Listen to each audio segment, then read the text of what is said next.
Types of qualitative research design. Qualitative research design के क्या क्या टाइप्स होते हैं? तो पहली बात तो ये है कि क्वालिटेटिव रिसर्च डिज़ाइन ही क्या होता है। तो ये एक सिस्टमैटिक और सब्जेक्टिव अप्रोच होता है लोगों की लाइफ के एक्सपीरियंसेस को जानने का, उनके लाइफ के एक्सपीरियंस को पहचानने का। ये एक सिस्टमैटिक अप्रोच होता है। Qualitative research design is systematic and subjective approach used to describe life experiences and give them meaning. Qualitative मतलब क्या क्वालिटी रही है उनके लाइफ की, क्या वो फील करते हैं, क्या वो सोचते हैं। तो इसके कुछ टाइप्स हैं, कुछ टाइप में हम लोग देखेंगे। पहला टाइप है फिनोमेनोलॉजिकल रिसर्च। फिनोमेनोलॉजिकल रिसर्च मतलब फिनोमेना की रिसर्च करना।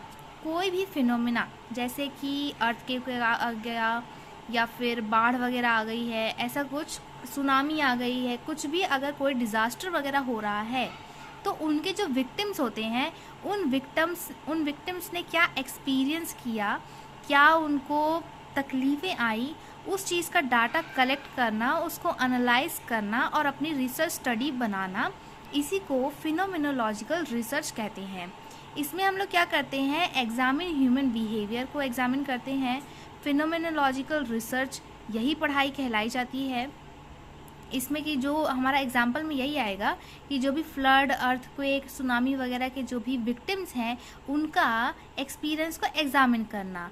Examine experience of victims to a particular accident and collecting data by collecting data. Shorts में मैंने लिखा है, एग्ज़ाम के लिए बहुत ही हेल्पफुल है। आप इसको लॉन्ग पैराग्राफ में भी लिख सकते हैं अपने से बना के। दूसरा टाइप है एथनोग्राफिक रिसर्च। एथनोग्राफिक रिसर्च क्या होती है? किसी भी कल्चर के बारे में पढ़ाई करना। Study of any culture by collecting data. क्या करना है? Try to learn regarding any culture. किसी भी कल्चर के बारे में पढ़ाई करना। जैसे कि कल्चर में ऐसा कल्चरल बिलीफ होता है बहुत सारे लोगों का कि जो ब्लड डोनेशन होता है वो प्योर नहीं होता है। मतलब हमारे भगवान ने ऐसा बोला, मतलब मानते हैं ऐसा लोग कि भगवान के अनुसार जो ब्लड डोनेशन होता है वो प्योर नहीं होता है। तो इसके पीछे क्या रीज़न है, क्या क्या लोगों के व्यूज़ हैं, अलग अलग लोगों के अलग अलग व्यूज़ रहते हैं। तो यही चीज़ का डाटा कलेक्ट करके जो रिसर्चर है वो अपनी रिसर्च जनरेट करता है। ऐसी रिसर्च को एथनोग्राफिक रिसर्च कहते हैं। Researcher will try to collect data from them, what is their view, उन लोगों की क्या क्या सोच है। थर्ड टाइप है हमारा grounded theory. Researcher is developing new theory after collecting data. Grounded theory मतलब एकदम नीचे से शुरू, मतलब वो जो हमारा रिसर्चर है वो खुद से ही डाटा कलेक्ट करके उन्हीं डाटा से कोई नई थ्योरी बना रहा है, तो उसको हम लोग ग्राउंडेड थ्योरी कहेंगे। मतलब उसने पहले किसी थ्योरी का पढ़ाई नहीं किया या फिर पहले कोई थ्योरी उस चीज़ के बारे में बनी ही नहीं, ऐसा हो सकता है। तो ऐसे चीज़ों से ऐसी मतलब जगहों से डाटा कलेक्ट करके रिसर्चर अपनी न्यू थ्योरी जनरेट करता है, तो उसको हम लोग ग्राउंडेड थ्योरी कहते हैं। Researcher is developing new theory after collecting data. Mainly ये किस में यूज़ होता है? तो सोशल साइंस वगैरह में ये ग्राउंडेड थ्योरी ज़्यादा यूज़ होती है। From data only new theory generated, सिर्फ डाटा से ही न्यू थ्योरी जनरेट की जाती है। फोर्थ टाइप है हमारा केस स्टडीज़। केस की स्टडीज़ करना, स्टडी ऑफ केस। कितने केस? सिर्फ सिंगल केस। कोई भी एक सिंगल केस लेके, हमारे नर्सिंग प्रोफेशन में आए दिन हम लोग बहुत सारे केसेस को हैंडल करते हैं, तो उनमें से किसी सिंगल केस को लेकर उसमें रिसर्च की स्टडी करना, उसको केस स्टडी कहते हैं। जैसे कि हमारा केस हमने लिया हार्ट अटैक का, जो रिसर्चर होगा, रिसर्चर या तो वो एक सिंगल पर्सन से डाटा कलेक्ट कर सकता है या तो वो ग्रुप ऑफ पीपल, बहुत सारे लोगों से डाटा कलेक्ट कर सकता है जिनको भी हार्ट अटैक या MI वाली कंडीशन है। लेकिन इस केस स्टडी में केस एक ही होना चाहिए। मतलब डाटा कलेक्शन के लिए पर्सन एक से ज़्यादा हो सकते हैं लेकिन केस सिंगल होना चाहिए। अब हमारा जो फिफ्थ टाइप है वो है हिस्टोरिकल रिसर्च। हिस्टोरिकल मतलब हिस्ट्री की पढ़ाई करना। Research will collect the past data.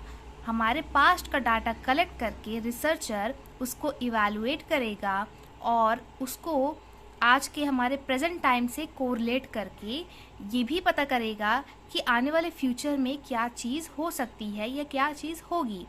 जैसे कि हमारा जो नर्सिंग प्रोफेशन था वो पास्ट में हम लोग हिस्ट्री में देखें तो पहला हमारा हॉस्पिटल कहाँ बना, पहले किसने नर्सिंग प्रोसेस या प्रैक्टिस स्टार्ट करी थी, फिर आज के हमारे प्रेजेंट में क्या क्या चेंजेस आ गए हैं और हमारे फ्यूचर में क्या क्या हो सकता है, तो ये सब आएगा हिस्टोरिकल रिसर्च में।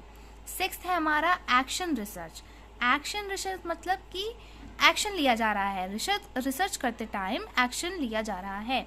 जैसे कि action is taken to solve the problem, हमारे रिसर्च प्रॉब्लम को सॉल्व करने के लिए कोई एक्शन लिया जाए तो उसको हम लोग एक्शन रिसर्च कहेंगे।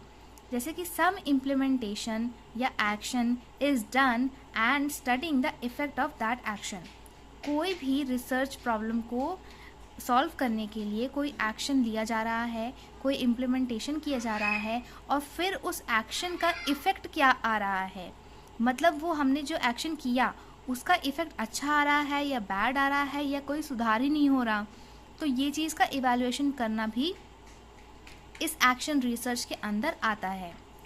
एग्जाम्पल के लिए हम लोग समझेंगे, a research finds that nursing practice in India is not proper so he thinks to implement American nursing practice in India. मतलब हमारे इंडिया में एक रिसर्चर हैं जिनको ऐसा लगा कि हमारे इंडिया में जो नर्सिंग प्रैक्टिस है वो अच्छी नहीं है, नॉट प्रॉपर है, तो उन्होंने क्या किया, उन्होंने अमेरिकन नर्सिंग प्रैक्टिस को इंडिया में इम्प्लीमेंट किया, इंडिया में एक्शन के तौर पर लाए, देखा, उस एक्शन को पढ़ा और उसको इवैल्यूएट किया, क्या अमेरिकन नर्सिंग प्रैक्टिस से कुछ सुधार आया है या नहीं। तो ऐसे एक्शंस करने वाले को एक्शन रिएक्शन कहते हैं। तो ये थे हमारे टाइप्स क्वालिटेटिव रिसर्च डिज़ाइन के। मिलते हैं अपनी नेक्स्ट वीडियो में, तब तक के लिए सब्सक्राइब कर लीजिए हमारे चैनल को और जुड़े रहिए हमारे साथ। Thank you so much for watching.